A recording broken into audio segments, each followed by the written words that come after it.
Pak Jari, tadi dari pengakuan Anda, Bible ini memang sudah bercampur, ada yang namanya puisi gitu ya kan, tulisan manusia.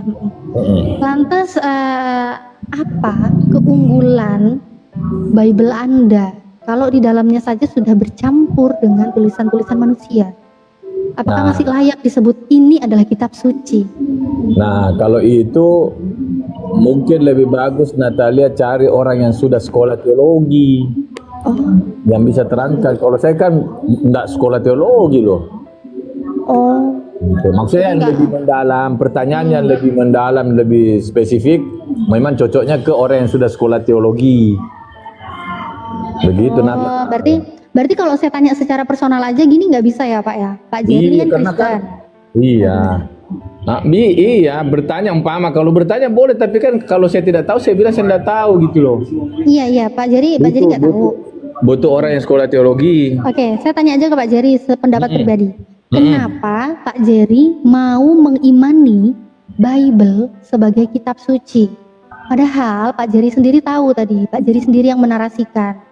Kitab suci Pak Jerry ini, Bible ini bercampur dengan tulisan-tulisan manusia, ada puisi di dalamnya dan lain sebagainya. Betul. Tapi kenapa Pak Jerry masih mempercayai Bible ini adalah kitab suci?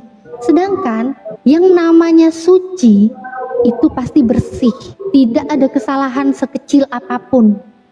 Kalau sudah bercampur dengan ulah tangan manusia, sangat memungkinkan ada yang namanya kesalahan karena manusia tempatnya salah. Nah, kalau kitab suci harus dong 100% benar karena itu berasal dari Tuhan, nggak mungkin salah. Ini kenapa kok masih diimani Bible ini kitab suci? Begini loh, mungkin di Indonesia saja yang dikatakan ini kitab suci. Nggak tahu kalau di luar, karena kalau di luar kan dikatakan kitab Taurat, tidak dibilang kitab Taurat suci. Holy Bible bukan suci. Nggak tahu deh. Bukan, kan di luar Holy Bible. Iya. Holy Bible, buku suci, bukan? Iya. Tetapi kalau di kitab Taurat tidak dikatakan kitab Taurat suci, tidak tertulis gitu. Atau kitab Yeremia suci. Ya, memang enggak Pak, memang enggak. Kayak Al-Quran juga nggak perlu ditulis surah Al-Baqarah suci, nggak perlu. Karena apa? Itu semua sudah di dalamnya terkandung dalam sebuah kitab suci yang bernama Al-Quran. Nah, tapi ini Bible, ya udah. Kalau gitu aku tanya ke Bapak, apakah Bible ini kitab suci? Oh iya, kalau orang Kristen pasti bilang itu kitab suci. Apakah Pak Jerry bilang Bible ini kitab suci? Kitab suci juga. Nah, kalau Bible ini kitab suci, otomatis di dalamnya semuanya harus suci. Iya, tapi kan ada sejarah, cerita sejarah. Tadi saya bilang ada puisi, ada nyanyian. Kayak ini tadi Kidung Agung kan ini nyanyian. Oke, baik. Walaupun malah itu nyanyian, malah ini Kidung Agung Natal dikatakan nyanyian di atas nyanyian gitu. Oke, baik. Saya tidak permasalahkan itu. Mau dia nyanyian, mau dia puisi, tapi Bapak menyepakati bahwa Bible Bapak adalah kitab suci. Iya, betul. Bapak kalau setuju Bible itu adalah sebuah kitab suci, berarti kitab Bapak ini suci, bersih, tidak ada kesalahan sekecil apapun, benar? Kesalahan tulisan atau apa ini kesalahannya? Apanya nih? Emang ada kesalahan, apalagi kesalahan bunyi. Kan kalau kitab kan kita lihat dari tulisannya Pak, masa dari yang lain? Kalau bilang kesalahan apa? Nah, tidak ada kesalahan juga yang kita dapat. Oke, berarti Bapak meyakini ya Pak ya, Bapak meyakini, mengimani bahwa Bible Bapak ini adalah sebuah kitab suci dan tidak ada kesalahan sekecil apapun. Ya, kalau sudah tertulis kan di dalam ya udah iya. Oke, baik. Saya bertanya ke Bapak ya, kita hanya menguji satu narasi aja deh ya, satu narasi di dua kitab yang berbeda. Ya. 2 Samuel 24. Oke. Ini saya bertanya ya ke Bapak ya. Ya, kalau saya juga bisa jawab ya. Oh ya, jawabannya gampang, tenang aja. Kalau gampang nggak bertanya dong. Ini untuk menguji apakah bisa dipertanggungjawabkan kesucian kitab suci Bapak dari menjawab ini Pak. Udah jangan takut Pak. Ya. Nah, 2 Samuel 24 ayat yang pertama. Ya. Silakan dibaca atau saya yang baca Pak? Baca aja. Ya. 2 Samuel 24 ayat yang pertama. Bangkitlah pula murka Tuhan terhadap orang Israel. Ia menghasut Daud melawan mereka. Firman-Nya, pergilah, hitunglah orang Israel dan orang Yehuda. Pertanyaan saya di sini siapa yang menyuruh Daud untuk menghitung orang Israel? Ada perikop tidak? Ini. Ada perikopnya ada. Pendaftaran dan hukuman perikopnya ini. Oh, sensus. Perikop pendaftaran dan hukuman. Sensus ya, sensus penduduk berarti. Oke, kembali ke pertanyaan saya.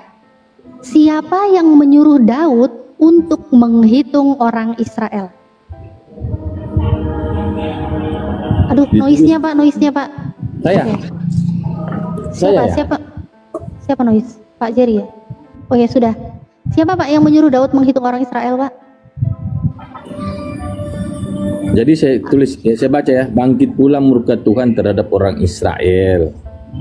Ia menghasut Daud melawan mereka firman-Nya. Nah, berarti firman-Nya itu berarti firman Tuhan.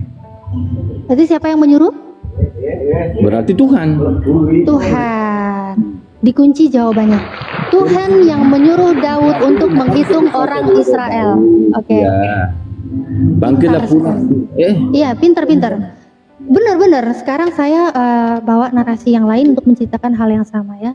1 Tawarik 21 yang pertama. Ini noise apa sih Pak? Aduh Pak, jangan bikin genderang dangdutan. Oke ya, 1 Tawarik 21 ayat yang pertama. Ya Pak ya, benar ya, 1 Tawarik 21 ayat yang pertama ya Pak. Pak Jerry monitor. Pak Jerry, sebentar ya teman-teman ya, soalnya ini proyek besar ini. Kita tunggu Pak Jerry. Oke. Pak Jerry, bagaimana monitor ya? Ya. Dari 1 Tawarik 21 ayat yang pertama. Dibaca ya Pak? Baca aja Natal. Oke. Iblis bangkit melawan orang Israel. Saya ulangi. Iblis bangkit melawan orang Israel.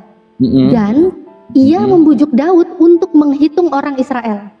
Dari 1 Tawarik 21 ayat yang pertama, siapa yang menyuruh Daud untuk menghitung orang Israel? Iblis bangkit melawan orang Israel dan ia membujuk Daud untuk menghitung orang Israel. Iblis. Iblis. Ya. Oke Pak, ini mau lihat perikopnya juga Pak? Boleh. Perikopnya pun sama Pak. Pendaftaran dan hukuman. Iya, sensus. Ya, dari 2 Samuel 24 ayat yang pertama dan juga 1 Tawarik 21 ayat yang pertama. Ini menarasikan cerita yang sama dalam hal kejadian waktu yang sama, tempat yang sama, menyuruh Daud yang sama, tetapi ada orang berbeda. Siapa yang menyuruh Daud? Di Samuel, Tuhan yang menyuruh. Di Tawarik, iblis yang menyuruh. Yang benar yang mana Pak? Tuhan Dua-dua benar. atau iblis? Dua-dua benar. Dua-dua benar. Jadi Tuhan Bapak adalah iblis? Bukan. Ini loh, kita kembali ke Samuel dulu. Oke, kita kembali ke Samuel. Silakan dibaca ulang Pak. Silakan dibaca ulang. Di sini ditulis bangkitlah pula murka Tuhan. Jadi ada murka Tuhan. Tuhan ini murka terhadap orang Israel. Ia menghasut Daud melawan mereka, firman-Nya, pergilah hitulah orang Israel dan orang Yehuda. Nah, jadi dalam hal ini Tuhan memakai iblis. Hah? Firman-Nya. Iya, karena kalau kita kita hubungkan lagi ke tadi apa Tawarikh ya. Oh, kerjasama Tuhan dengan iblis. Kerjasama, sama sih. Ceritanya sama ya. Jadi sama ini kalau Daud itu menuruti Tuhan atau menuruti iblis? Iblis. Sebenarnya kehendak Tuhan, tetapi Sebentar. Jangan asumsi. Sebentar. Pak Jerry jangan asumsi ya Pak ya. Kita baca. asumsi. Oke, kita baca pelan-pelan secara tekstual Pak. Bapak iya. mengerti di sini bangkit pula murka Tuhan. Kalau saya rasa Kemudian, kalau saya salahkan saya sudah bilang sebenarnya saya sudah bukan ya, Bapak bukan seorang pendeta. Ya Pak, jangan minder lah Pak, jangan minder Pak. Iya, Biasa aja. Saya juga kelas jemaat kok Pak. Tenang aja, saya juga cuma kelas jemaat, tenang aja, nggak usah takut. Iya. Oke, ini Tuhan ya berarti ya. Ia menghasut Daud, berarti ia ini Tuhan. Iya. Ia menghasut Daud. Tuhan menghasut Daud melawan mereka. Firman-Nya. Lalu ininya siapa? Nya Tuhan. Tuhan. Atau Tuhan? Dong, Tuhan. Nah, firman Tuhan kan? Berarti Ya. Tuhan sendiri yang berbicara, benar? Iya. Iya. Tuhan sendiri yang berbicara kepada Daud. Pergilah, hitunglah orang Israel dan orang Yehuda. Ini Tuhan sendiri tanpa perantara iblis, setan, nirojim, Iya, ya. iya. Oke.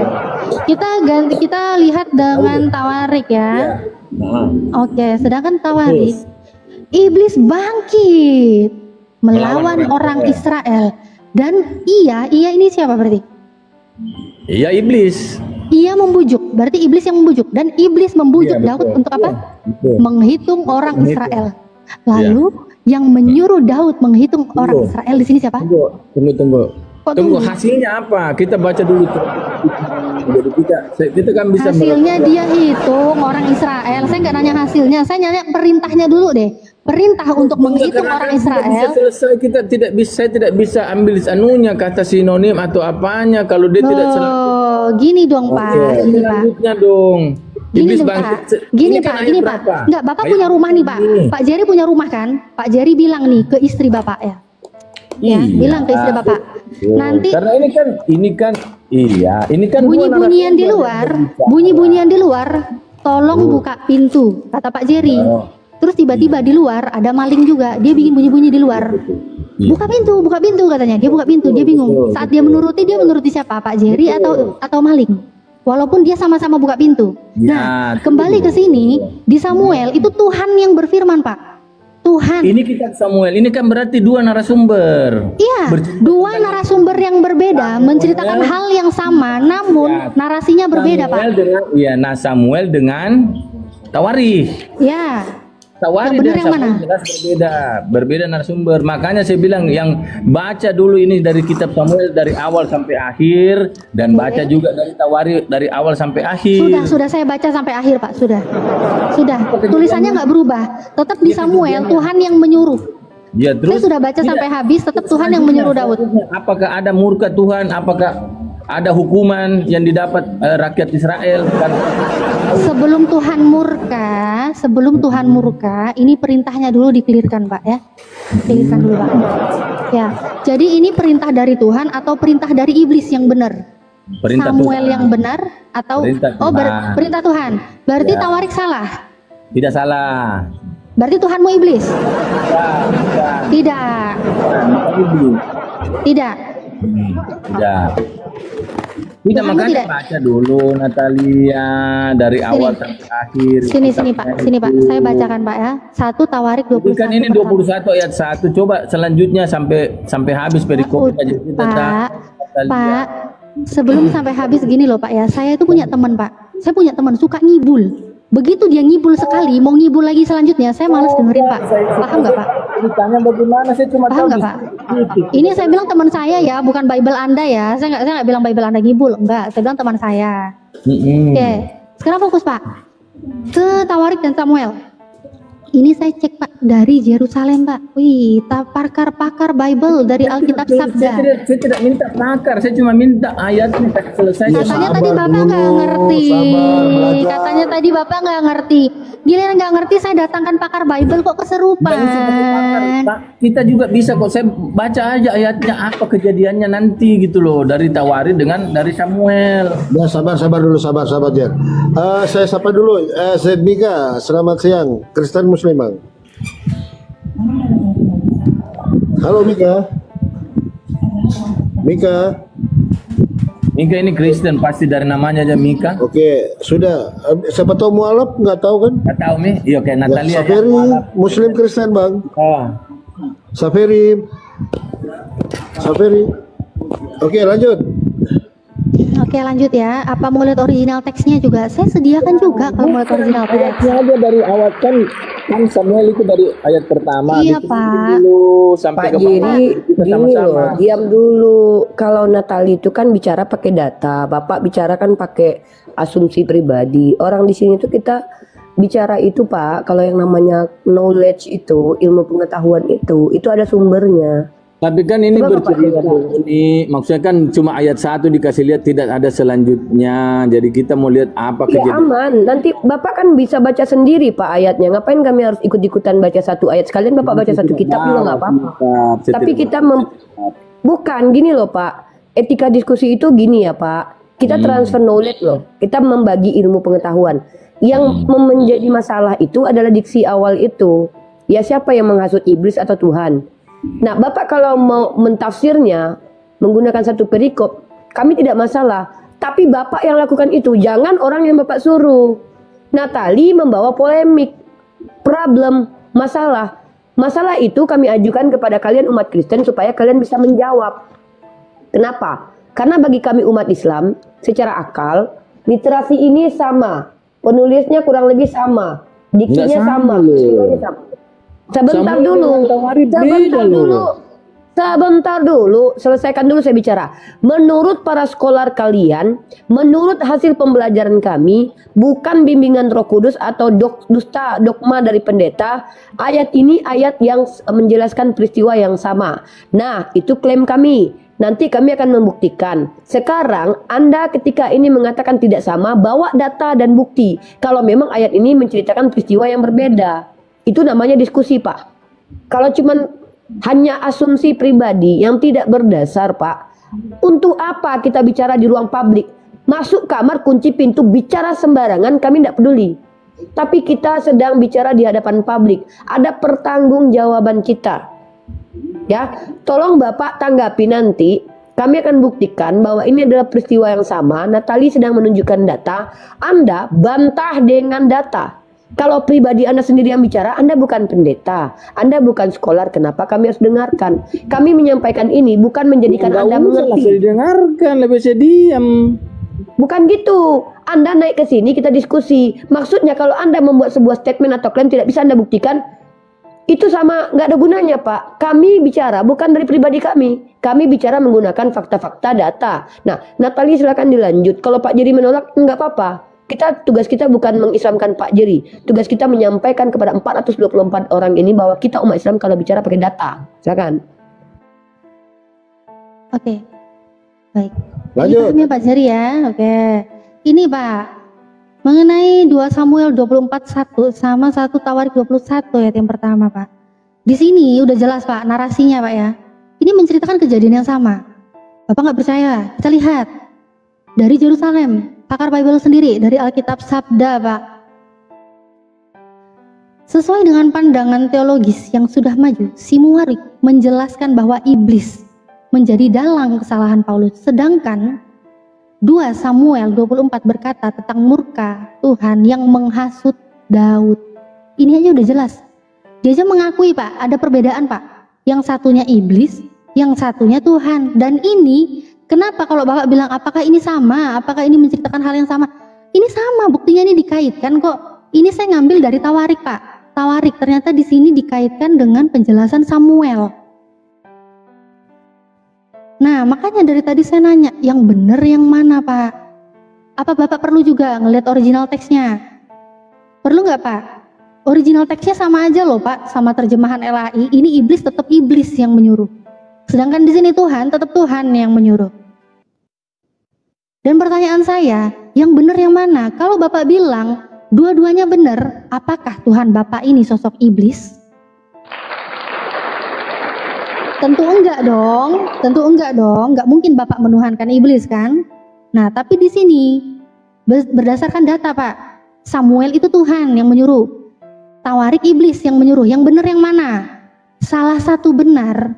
Mungkin dua-duanya benar, nggak mungkin, karena Tuhan dan iblis adalah 2 sosok yang sangat berbeda. Lebih mungkin lagi dua-duanya salah. Silakan, Pak.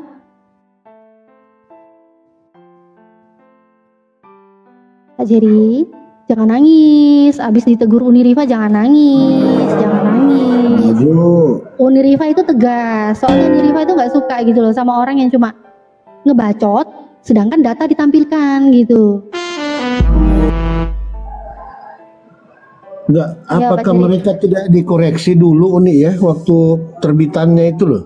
sumber data berbeda, kisah sama gitu. Kok bisa? Nah, begini Itu juga. dia, ya.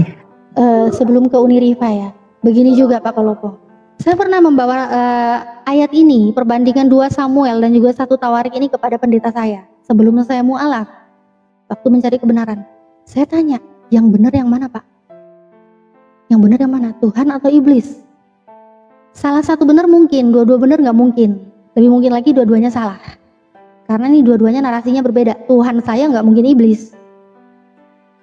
Nah, kata Pak Pendeta itu, ya ini karena latar belakang penulisnya berbeda, budaya berbeda, bahasa berbeda, katanya kan, sudut pandangnya berbeda, jadi bisa ada kesalahan dalam penulisan.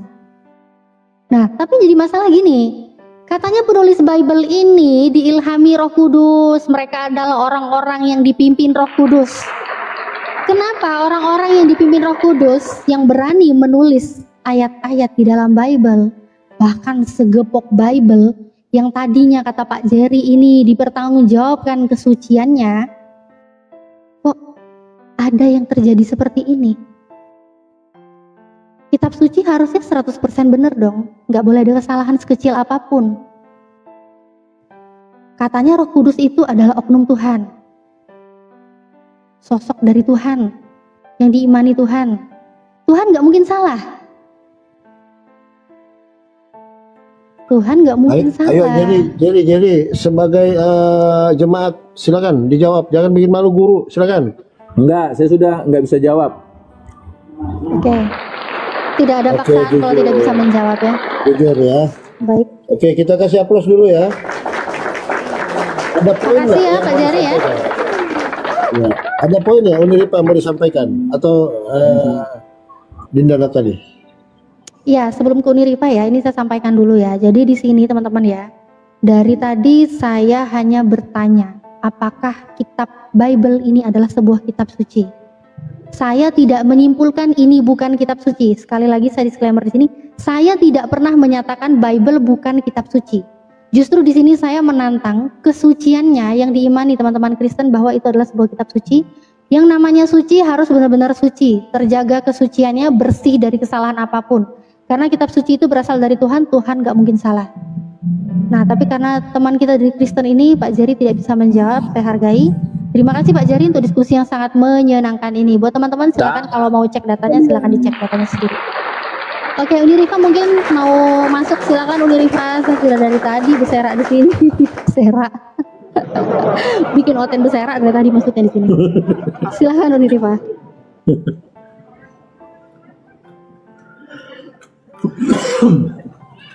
Oke, Jerry. Mungkin ada yang mau disampaikan poinnya. Tapi menarik juga ini. Saya baru dapat loh ini data ini. Dahsyat juga ya. Itu Dahsyat bagus. dong, dahsyat. Saya senangin datanya, Gimana, saya Pak senang. Jerry? Saya senang datanya ini. Supaya saya bisa belajar lagi. Iya Pak Jerry. Jangan Saya pernah bisa berhenti. Iyalah, Gimana, saya Pak bisa bertanya-tanya ke pendeta saya, ke orang-orang yang sudah sekolah teologi. Ya toh? Ya. Tadi di berapa itu, Jer? Samuel tuh dan Tawari gampang kan, itu kan cerita sensus Daud terhadap Ya, orang Israel. betul. Perikopnya ya. Artinya begini, kita kan edukasi, Jer ya. Iya. Kita edukasi bagaimana sebuah kitab suci yang dikatakan kitab suci ternyata isinya itu waduh sangat jauh ya, antara satu Iya. menjelaskan begini, satu menjelaskan begini. Nah, kan timbul pertanyaan, apakah ketika kitab suci yang di dalamnya notabene banyak terdapat kontra-kontra, kita masih bisa meyakini ini adalah sebuah kitab suci, kan gitu.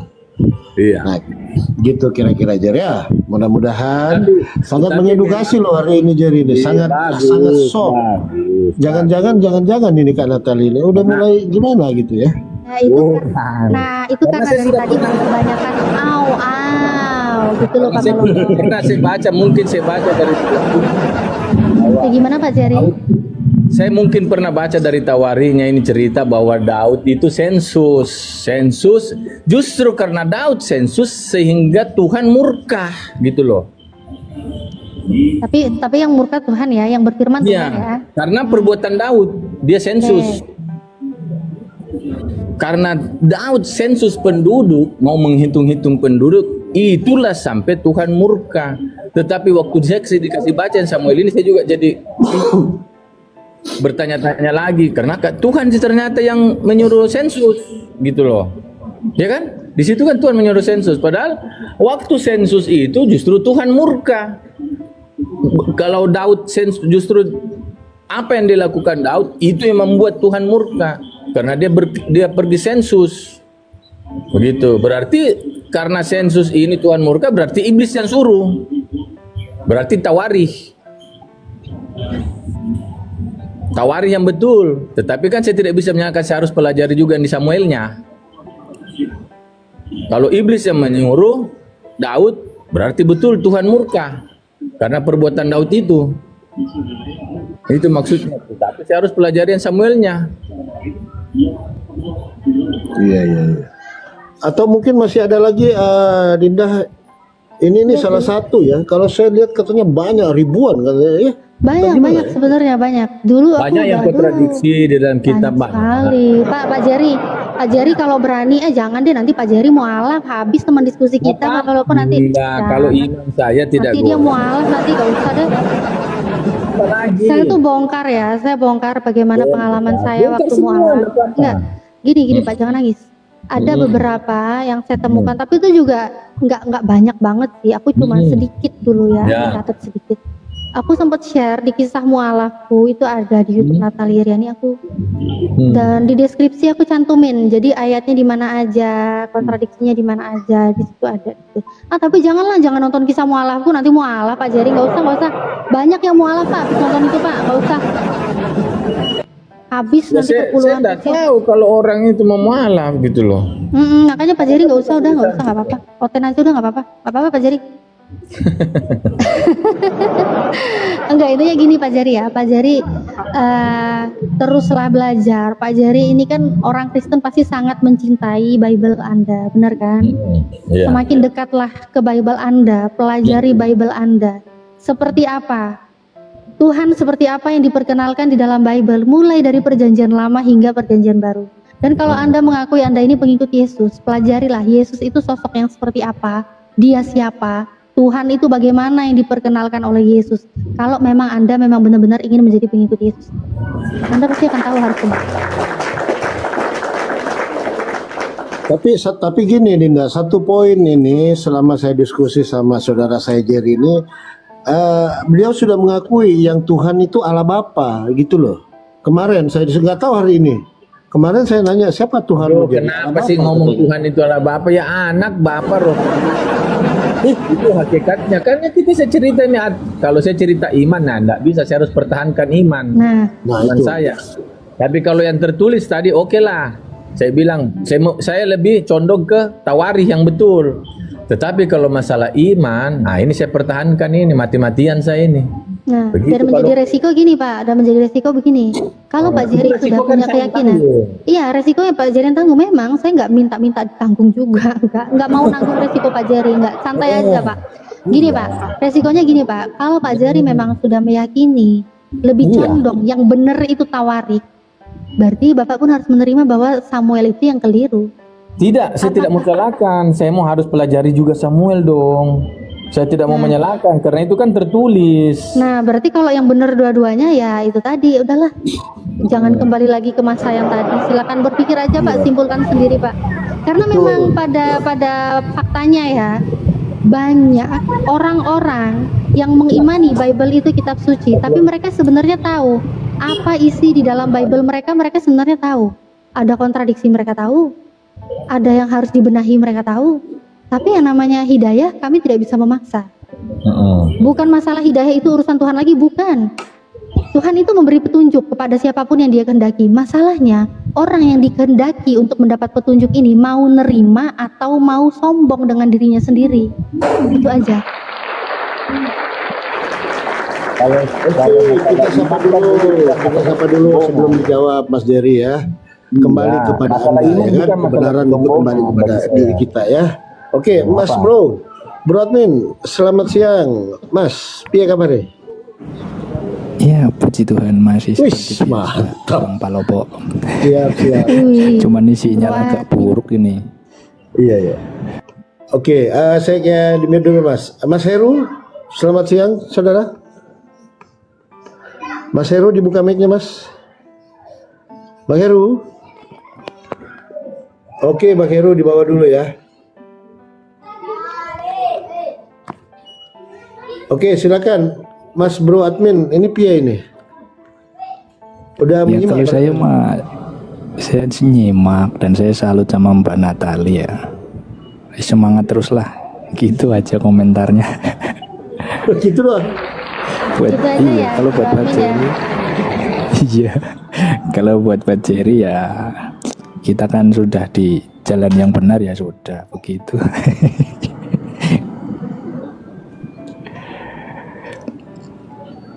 Sudah di Begitu aja, Bang jalan yang Bos. benar, cuman jalannya ini lubang-lubang Mas. Ini salah satu Iya, lubangnya. mau gimana?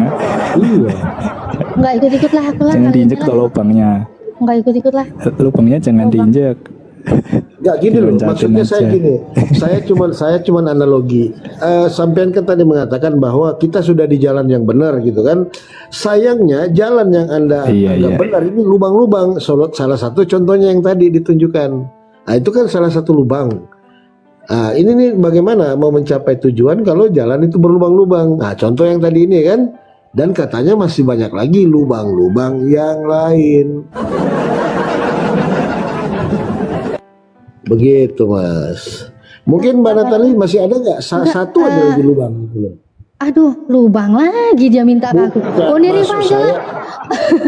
saya tuh maksud saya ke situ tadi antara tawarik Ya. tadi kan itu kan salah Ya. satu lubang itu. Nah ada nggak lagi lubang yang lain? Abang Palopo. Aduh. Lubangnya dilewatin aja, diloncatin aja. Aku gini, apa ya, masalahnya gini loh. Masalahnya gini guys, aku itu udah dari tadi ya. Terus aku juga harap dimaklumi, aku lagi puasa guys. Kering tenggorokan, kering. Gantian sama Uni Rifa. Uni Rifa monitor ya Uni ya. Aku bentar Uni lagi monitor, juga, bentar lagi waktunya azan zuhur ya. Ya. Juga punya Uni monitor.